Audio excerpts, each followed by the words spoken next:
It's amazing, man. We live in a time where pro-authoritarian, pro-terror, I mean, literally pro-evil people have so much faith in their own ability to gaslight that they can share their pro-terror views live on TV and pretend that they're just being tolerant and accepting. I mean, it is truly insane. They are so confident that they can trick and mislead people that they're literally redefining violent language like Intifada. And I don't know what to say except for that we are living in insane times. I find it very, very amusing that you are saying that they are peaceful protesters while they're chanting Intifada, Intifada. Do you agree that American students or you are are terrorists? lying, or you are so brainwashed that you cannot even see the truth in front of your eyes. Intifada, Intifada, I'm asking I will you a repeat simple it again. question. The more of death of Jews and Arabs. So, when you chant like this, with the whole group chanting like this, that is the chant. So do you agree that they should not chant Intifada, Intifada? Do you agree that anybody who wears a symbol of Hamas is a terrorist supporter? Do you agree to all that? Let me bring in Crystal. Crystal? Okay. So first of all, Intifada means uprising. Okay. What do you mean Intifada means uprising? Have you seen Intifada, first Intifada? Have you seen the second Intifada? Human rights You don't know anything. You are not from the Middle East. Suddenly that's over the line. But let me just say, listen, people have a right to be offended by whatever they want to be offended by. As if they it's have a okay. right. Do you know what Intifada to be offended by that. I want to ask Crystal one question about Intifada.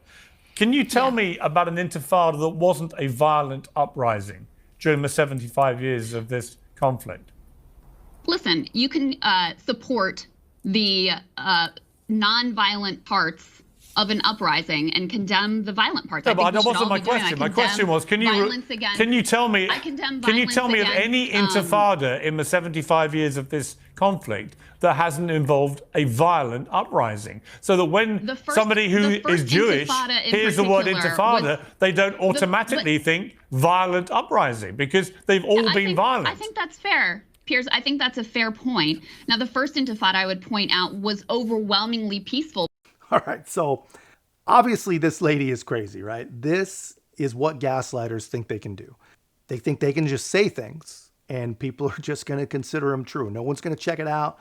History won't matter. Facts won't matter. Nothing will matter except for the fact that it was said. And if it get repeated enough times, then somehow it just becomes more and more true. It is completely crazy. And one of the things she said was that the first Intifada was overwhelmingly peaceful, she said. And that's just not true. They just pull these things out of nowhere. That was over 5 years of almost nonstop violent protests that killed nearly 2,000 people on both sides. And all that started from something as innocent as a car accident that the Palestinians said was intentional.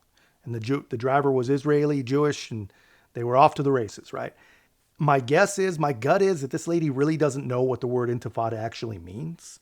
I think that she just supports anything that these people can possibly chant. In fact, not just that, I think she's one of those people that will support anything that a conservative is against or even might be against, right? So I don't think she knows, but I know she knows enough to know that these are not peaceful people. They're not in the streets. They're not taking over bridges out of some sense of brotherhood and love. I mean, these people, they hate Jews. It is that simple. And these apologists making the rounds on TV, I think they're just okay with that.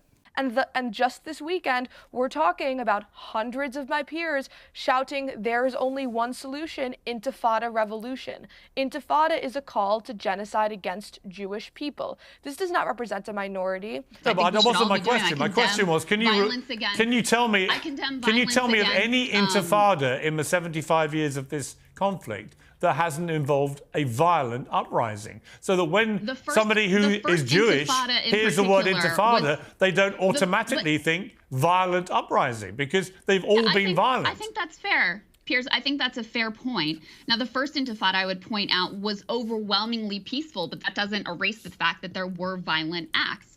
That's why I said, listen, if you're offended by the rally chants, that's okay. It's still free speech. But I think to smear this entire protest group of saying they have a violent intent, you can ask the NYPD chief who arrested protesters at Columbia. He literally said they were all nonviolent. So I just think this is such a clear attempt to distract from what's happening in Gaza and try to change a conversation and a debate that has been lost by those who would say, listen, Israel no matter what, and we're going to support them and ship weapons no matter what. Well, I think, look, I would just say, before I come to Yusuf, I would say this, that Vajahat, you do keep talking about peaceful protests, but actually, if you are chanting things like Intifada at a bunch of Jewish people, then they are not going to see that as a message of peace. They're going to see that as a direct threat on their lives.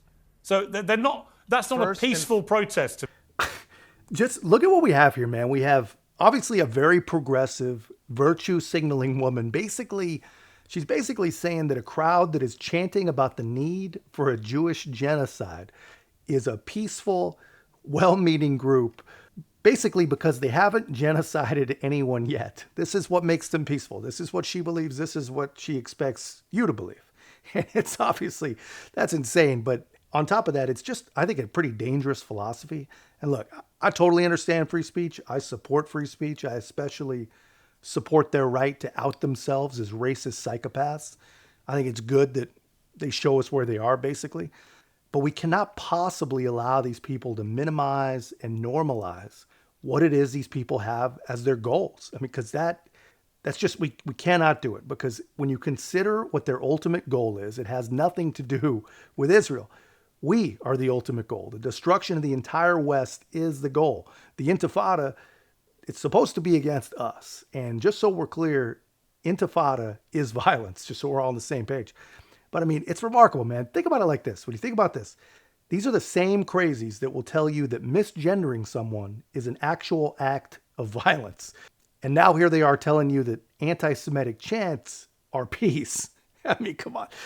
What planet can these freaking people possibly be living on? But that's just my take, guys. Let me know your thoughts in the comments. If you haven't already, be a part of our growth. Make sure to like, comment, subscribe. Most importantly, share the channel.